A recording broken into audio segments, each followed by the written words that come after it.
sebenarnya keluarga juga sudah bilang, udah deh sekarang kembali ke kita aja gitu. Nah udah, ya saya kembali ke kita kan. Nah ketika masuk pemilu ini, sebenarnya saya juga ngapain sih ngikut-ngikut gitu. Tapi begitu saya awalnya mantik saya tuh memang benar-benar ketika debat. Ketika debat itu saya melihat adanya keanehan. Gitu. Pada saat salah satu dalam sistem si leher itu ya. Iya, si leher itu. Si telinga waktu itu. Si mikrofon itu ngapain ini kayak lebay banget itu loh. Kok 1, 2, 3 gitu. Kayaknya tidak sekedar mikrofon ini gitu kan gitu. Jadi ada feeding dan sempat bocor kan suaranya. Ketika saya mengkritik itu, awalnya saya juga heran gitu. Kenapa nih ahli-ahli IT di Indonesia pada diem semua gitu. Ada persoalan kayak gini. Dan saya lihat ya, biasanya kan kita lihat beberapa nama lah gitu yang ada yang sering muncul di TV ya gitu. Soal-soal kayak gitu. Kok nggak pada muncul nih, pada kemana sih gitu. Lebih baik nggak usah kita omong ada. Karena mereka juga nggak muncul sampai dengan saat ini gitu lah.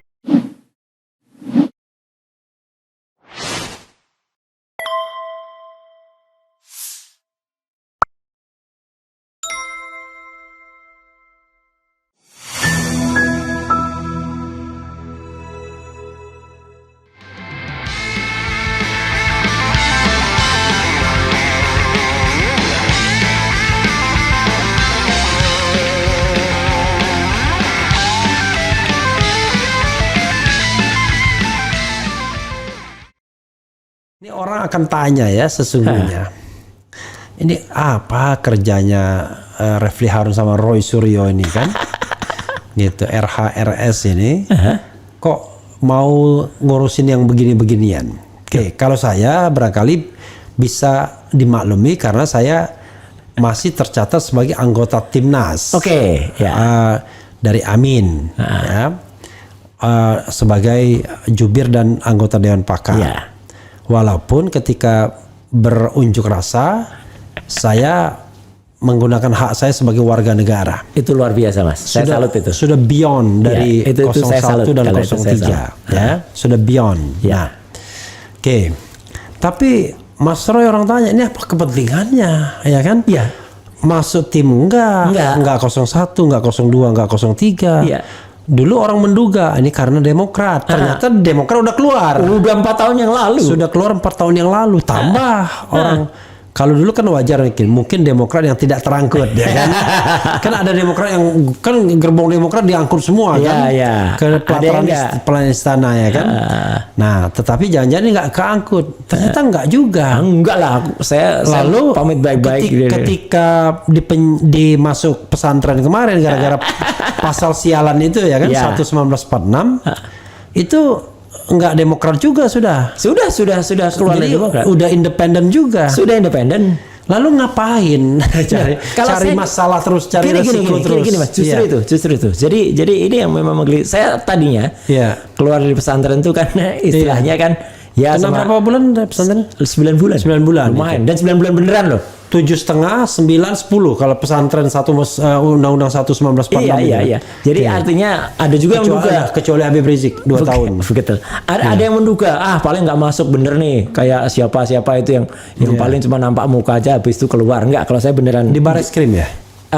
Enggak, bukan Barreskrim. Waktu itu Polda Metro. Polda Metro. Jadi sempat di Polda 2 bulan, kemudian di Salemba 7 bulan. Sampai kasasi loh, sampai MA loh. Kan gila, persoalan gitu aja sampai kasasi. Tapi artinya gini, ketika sudah dari situ, sebenarnya keluarga juga sudah bilang, udah deh sekarang kembali ke kita aja gitu. Nah udah, ya saya kembali ke kita kan. Nah ketika masuk pemilu ini, sebenarnya saya juga ngapain sih ngikut-ngikut gitu kan. Hito itu sebagai ahli telematika, ahli telematika gitu ya. ngajar gitu, terus ngasih webinar gitu. Ini tuh memang sudah jalan sekarang. Nah, tapi begitu saya awalnya mantik saya tuh memang benar-benar ketika debat. Ketika debat itu saya melihat adanya keanehan. Gitu. Pada saat salah satu dalam sistem si leher itu ya. Iya, si leher itu. Si telinga waktu itu. Si mikrofon itu loh. Ngapain ini kayak lebay banget itu loh, 1, 2, 3 gitu. Dan kemudian kita perhatikan loh, ini kayaknya tidak sekedar mikrofon ini gitu kan gitu. Jadi ada feeding dan sempat bocor kan suaranya gitu lah. Sudah gitu. Ada suara cewek yang itu. Dan itu bukan suara announcer, bukan suara moderator. Salah satu penyiar TV yang ada. Bukan, beda banget. Tipikal suaranya beda. yang dia itu tipikal suaranya sedikit agak treble ke atas ya. Ini agak sedikit bariton, agak berat gitu loh, sudah gitu. Jadi dan pronunciasinya etnik tertentu. Ya kan? Gitu ya. Nah, dan sebenarnya si yang bersangkutan itu secara refleks juga jawab dia gitu. Jadi harusnya dia jawab untuk Prof Mahfud, Pak. Dia ucapan Paknya tuh tidak terlalu jelas kayak Mbak gitu. Jadi dia kayak jawab itu. Jadi dan setelah itu ribut kan, sebenarnya saya sih salut ya. Saya pernah mengapresiasi KPU waktu itu karena KPU mengikuti saran saya waktu itu. Dia kembali dengan satu mikrofon saja, backupnya dengan satu handheld. Wah bagus nih, udah berarti benar yang kemarin. Didengar gitu. berarti. Didengar, oke. Cuman kan ya adalah tukang lapor itu ya kan gitu, terus ngelapor itu ada. Nah cuman ketika berikutnya lagi, loh ini pakai alat yang lebih canggih lain lagi, pakai wireless dia yang disembunyikan di balik kerahnya itu. Makanya kan awal pertama kali dia masih pakai baju biasa, begitu sesi tanya jawab kan dia langsung pakai jaket. Jaketnya juga diginiin gitu. Jadi kan memang memungkinkan sekali dimasukkan di dalamnya dan saya dalam beberapa kesempatan kan saya tunjukkan alatnya. Alat itu memang sudah terbukti juga kalau misalnya ada yang menyaksikan, loh kan nanti bocor mas suaranya. Enggak. Makanya dia pakai mikrofon tipe handheld.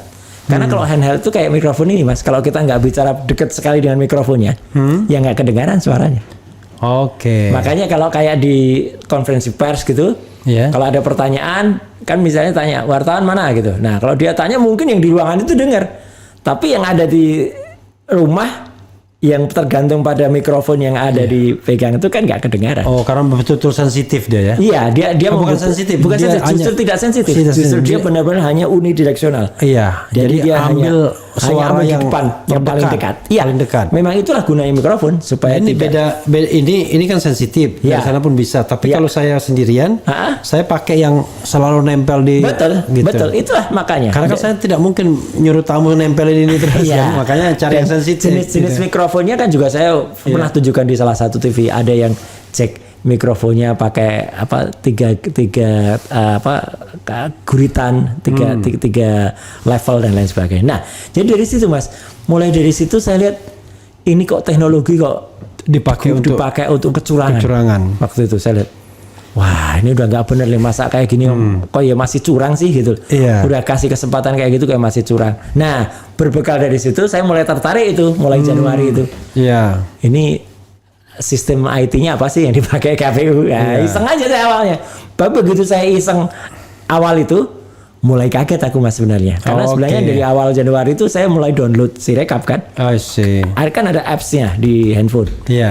Download mulai dari situ. Loh ini kok softwarenya kok masih software beta yang dipakai, kok masih uji coba. Padahal kan itu katanya sudah dirilis. Saya cari mana sertifikasinya. Wah muter-muter mulai dari situ udah KPU mulai muter-muter. Bilang sertifikasinya Kominfo lah, sertifikasinya dari BSSN. Sampai sekarang kan nggak pernah muncul barang sertifikasi itu. Berarti kan barang yang beredar itu sama sekali tidak tersertifikasi. Sebelum saya lihat sertifikasinya ya. Ya ini kan sama dengan ijazah, ya kan? Sebelum orang lihat ijazah aslinya kan ya, pantas orang meragukan kan? Gitu. Sama seperti sertifikasi ini. Tapi salah. Tadi kemarin saya ngeritik lawyernya. Anda salah. Anda bukan menggugat ijazah palsu. Masa ijazah palsu digugat? Yang digugat itu ijazah asli. Jadi ini menggugat ijazah asli, bukan ijazah palsu. Kalau palsu ngapain digugat? Yang digugat itu asli ada nggak gitu kan? Iyalah. Jadi sama dengan ini. Jadi saya waktu itu sempat tanya sertifikasi dari Sirekap tuh mana, muter-muter katanya udah Kominfo lah, udah dari BSSN lah. Saya mulai lebih curiga lagi, ya benar ini pasti ada something. Jadi gara-gara itu ya kemudian tiba-tiba saya terus tapi kan Mas Roy kan kritis melulu kan di Twitter. Karena menurut saya gini. Sorry, kapan keluar dari pesantren? 2023 ya? 2023 udah lama sih, bulan Mei. Oke. Udah lama. Karena waktu itu saya juga sempat hadir di pembukaan museumnya, galerinya Pak SBY yang ada di Pacitan Agustus itu saya udah ada di sana, udah resmi. Nggak, artinya gini, ketika saya mengkritik itu, awalnya saya juga mas sebenarnya heran gitu. Kenapa nih ahli-ahli IT di Indonesia pada diem semua gitu. ada persoalan kayak gini. Dan saya lihat ya, biasanya kan kita lihat beberapa nama lah gitu yang ada yang sering muncul di TV ya gitu, soal-soal kayak gitu ya. Ada yang inisialnya RA, ada yang inisialnya UWP, ada yang inisialnya PP gitu. Kok nggak pada muncul, ini pada kemana sih gitu. Nah disitulah saya mulai. Saya nggak ada bayangan semua itu. Saya karena bukan pemerhati IT jadi lebih baik nggak usah kita omong karena mereka juga nggak muncul sampai dengan saat ini gitu loh. Akhirnya ada 1-2 yang akhirnya muncul, tapi munculnya cuma ketawa-ketawa aja, jadi nggak. Nah terakhir makanya saya salut kepada kayak Bu Leoni Lydia, kemudian Mas Zainul Anas, Pak Sugianto, kemudian Edward, yang mereka semuanya juga akhirnya muncul gitu. Karena Pratama Prasada juga muncul. Jadi dengan demikian mereka mulai bisa menyuarakan yang seharusnya. Jaswar Koto pernah juga katanya, pernah ngobrol juga. Kayaknya aku belum pernah ngobrol dengan dia. Ya, tapi kayak Mas Agus Maksum WA-WA-an sih gitu. Dan tapi juga artinya gini, sebenarnya kan itu sudah merupakan tanggung jawab kita gitu sebagai seorang yang dibekali sedikit pengetahuan untuk mengerti dan harusnya bicara. Apalagi kampus disebut-sebut nama kampus kan gitu. Nah kampus yang cukup ternama lah, kampus itu sangat ternama di Bandung. Kenapa sampai MOU-nya beredar, kampus itu tidak bicara? Itu yang saya sesalkan sampai dengan hari ini. Ya wajar kan kalau kemudian ikatan alumni. Tapi itu terkesan kan Mas Roy kritisnya by accident jadinya setelah dari pesantren ya. Enggak loh Mas. Enggak ya. Dari dulu kalau kita lihat rekam jejak 20 tahun yang lalu saya sudah bicara soal ini Mas. Enggak maksudnya kan tadi ada kembali. Udahlah kembali kepada Khito kan. Iya. Artinya nggak mau masuk wilayah yang ngeri-ngeri sedap begini kan. Iya. Nah, tetapi kan gara-gara memperhatikan debat itu, akhirnya kecemplung lagi gitu. Loh ya memang dasarnya teknologi kalau itu. Yang saya bilang teknologinya. Dulu sebenarnya semenjak dulu saya ngeritik 20 tahun yang lalu. Waktu itu yang saya kritik sekarang menjadi sahabat Bu Kusnul Maria itu kan sama waktu itu. Jadi waktu itu program perhitungan yang dipakai oleh KPU itu sangat lambat, tidak cepat, kena hack lagi. Nah, cuman kan saya appreciate-nya waktu itu kan ketika kena hack langsung bukan panggil malah polisi langsung masuk. Langsung meriksa. Ini juga Mas. Jadi harusnya ketika ada kejadian semacam ini, polisi itu harusnya advance gitu loh. Dia nggak harus nunggu laporan atau malah kalau sudah dilapori malah nggak mau gitu. Dia kan harus masuk periksa itu kan server Sirekap itu kan kalau independen. Sekali lagi kita bicara independensi kan. Makanya itu dulu aja 20 tahun yang lalu aja bisa begitu. Kenapa tidak? 20 tahun yang lalu polisi masuk terus langsung polis lain servernya yang ada di Imam Bonjol dan yang ada di Hotel Borobudur. Kemudian kena hackernya. Ya, karena yang merubah partai Jambu, partai Pisang, partai Kedondong itu. Dia bagus. Itu artinya polisi kerja bener ya. KPU-nya juga jujur bener. Jadi dia tidak terlibat kan. Kalau dia terlibat dia pasti ngelindungi kan. Atau defense kayak sekarang ini. Jadi waktu kan itu sederhana, kita mau diperiksa mau di apa asal nggak terlibat dan asal nggak dikerjain gitu. Kita kan takut juga kalau dikerjain ya kan? Waktu itu saya sangat salut ya narkoba itu itu tahu-tahu di servernya ditaruh narkoba gitu kan. Tapi kan ya artinya waktu itu semuanya lurus. Ya waktu itu semua masih lurus Pak 2004 itu. Jadi polisinya juga bagus, KPU-nya juga bagus. Jadi karena jadi buat kejahatan itu juga berkembang. Seperti tulisan saya beberapa edisi yang lalu ketika saya pernah ngalamin jadi caleg dan suaranya diambil oleh teman satu partai. Waktu itu kan berkembang. Yang ngambil tadinya teman satu partai. Itu hanya saksi antar partai aja. Kemudian berkembang saksi antar partai. Suaranya diambil partai sebelah, ya kan, dipindah itu. Sekarang berkembang ke oknum dari KPS atau KPUD. Karena dia yang bisa mengasih kita sisa suara. Seperti yang terjadi pada partai salah input itu. Jadi standby loan gitu ya. Dan itu modus banget. Artinya kan sekarang semua menjadi semua sudah levelnya sudah di level rusak lah. Udah makin canggih ya. Makanya kan saya selalu usul Mas dari dulu. Sebenarnya teknologi ini solusi untuk membuat perhitungan itu bisa sangat cepat. Artinya ya di input saja dari TPS. Nggak usah pakai canggih-canggih OCR, OMR lah. Angka yang itu dimasukkan oleh operator, diawasi oleh saksi-saksi ketika masukkan ngetik, oke Pak ketik ya 1, 2, 3 ketik angkanya berapa, cek cek cek cek cek, dah sampai di pusat cek, di pusat ada yang mengkonfirmasi angkanya benar 123 betul Pak, ya, udah selesai. Tapi kalau di daerah yang tidak bisa input gimana? Ya daerah kayak yang betul-betul remote area itu mungkin ya mungkin saja itu harus menggunakan teknik dipoto dulu. Oke. Ya intinya adalah so simple sebenarnya. Kalau misalnya pelaksana dan aparatnya itu memang mau mewujudkan pemilu yang jujur, political will. Iya. Intinya goodwill dan political will. Saya kira bukan political will lagi nih. Ini soal takut neraka atau tidak ini. Orang udah banyak yang nggak takut neraka karena dipikirnya malaikat bisa disogok. Nah itu gitu. Jadi sekarang yang terjadi kan sudah kayak gitu. Aduh gila memang. Meskipun orang bilang pesimis ya, tetapi saya masih tetap punya setitik harapan ya kepada Mahkamah Konstitusi dengan segala keterbatasannya. Meskipun kita tahu komposisinya, kita tahu juga ada kekuatan besar seperti yang sering dibilang. Tetapi ya semoga saja tidak naif amat lah MK itu. Kalau komposisi sekarang 3-3-2. Nah itu. Jadi 3-3-2 itu 3 pro Gibran, 3 yang tidak mengabulkan Gibran, 2 hakim baru. Itu yang susah juga. Karena 8 Paman Usman nggak ikut soalnya. Ya, pasti nggak ikut ya. Pasti itu sudah keputusan MK. Dan sudah dikonfirmasi oleh ketua MK yang baru. Ya Pak Suhartoyo. Sekarang sering sakit-sakitan katanya. Waduh, itu lagi. Gitu.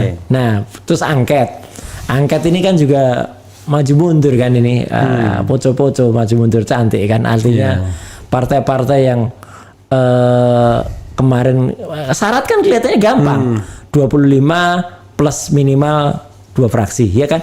Tapi kenyataannya ketika satu partai semalam sudah menyatakan mendukung dan sepakat setuju ya, Nasdem ya, kemudian PKS juga tadi pagi sudah menyatakan menyetujui gitu kan? Ya nanti ketika perhitungan angket itu mau dibawa ke Bamus, Badan Musyawarah, kemudian mau diangkat di paripurna, itu kan hitungannya kan dengan hitung kepala, Mas. Jadi hadirin di anggota diminta berdiri, terus dihitung. Nah itu udah kritis banget. Begitu partai yang mendukung dibuat supaya tidak hadir fisik di ruangan, sementara partai yang tidak mendukung dihadirkan semuanya, ya udah kalah lah di situ. Angket nanti kita akan lihat soal kehadiran, yang kedua soal perintah. Kalau perintahnya mengatakan kami mau membebaskan anggota kami untuk mendukung atau itu masuk angin deh. Karena kalau dia membebaskan pasti ya takut semuanya. Kalau dia jelas firm memerintahkan ya kan semua partai semua anggota fraksi mendukung. Dengan saya juga pasti terus memberikan apresiasi kepada beberapa teman anggota DPR yang masih kritis ya gitu. Baik dari PKB, dari PDIP, dari PKS gitu yang masih pada kritis. Cuman kan yang lain-lain kan tampaknya sudah melipir. Sudah menjadi hati-hati ya. Tapi kalau sekarang ini melipirnya kecepatan dan langsung ke tengah melipirnya. Ke tengah. Orang itu kan melipir itu ke samping, pinggir. Ke pinggirnya dapatnya 1 atau 3 kan? Tapi langsung ke tengah melipirnya. Nah itu Mas. Jadi kalau ditanya bagaimana, apakah bisa nanti mau gabung dengan pemerintahan? Itu bukan prioritas. Wah, katanya begitu. Kalau bukan prioritas artinya masih ada keinginan. Itu. Nah, at last but not least yang saya bilang, saya tetap tidak akan berhenti teriak, Mas. Ketika teknologi masih digunakan tuh hal kayak gini.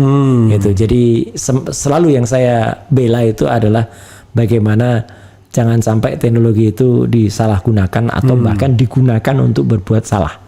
Ya, tidak hanya disalahgunakan, tapi digunakan berbuat salah. Tidak hanya disalahgunakan, tapi digunakan secara salah. Nah, itu seperti yang sekarang ini. Itu yang saya teriak betul, dan ya meskipun tentu yang namanya resiko itu selalu ada. Tapi ya namanya resiko kan pasti juga terukur. Itu aja. Mau ke pemirsa? Cukup saya kira itu. Jadi artinya saya tetap pada pendirian. Jadi insya Allah apa yang saya lakukan ini ya itu hanya menegakkan kebenaran dalam penggunaan teknologi. Perbincangan yang menarik ya soal rungkat-rungkut ini. Karena bagaimanapun sekarang kalau ditanyakan kepada kita berdua, jangan lagi Anda berpikir 0103 ya. Berpikirlah bahwa negeri ini harus diselamatkan. Setuju. Nah, karena ada orang yang ngirim saya Al-Qur'an. Ya. Katanya di surat Al-An'am, ya, surat Al-An'am ayat 123. Bunyinya begini. Saya dengan bahasa yang agak bagus dan sedikit. Begitulah ketetapan Allah yang berlaku pada setiap negeri yang penduduknya durhaka kepada Allah. Kami angkat pemimpin-pemimpin yang jahat. Lalu para pemimpin jahat itu melakukan tipu daya kepada rakyat negerinya. Tipu daya yang dilakukan para pemimpin jahat kepada rakyatnya itu hanyalah merugikan diri mereka sendiri. Tetapi para pemimpin jahat itu tidak mau menyadari kesalahannya. Luar biasa, ya. Ini Quran surat Al-An'am ayat 123. Ayat 123. Kayak mobil saya itu 123. Oke, ya sahabat dan sekalian, itu saja. Wassalamualaikum warahmatullahi wabarakatuh. Keren. Cadas.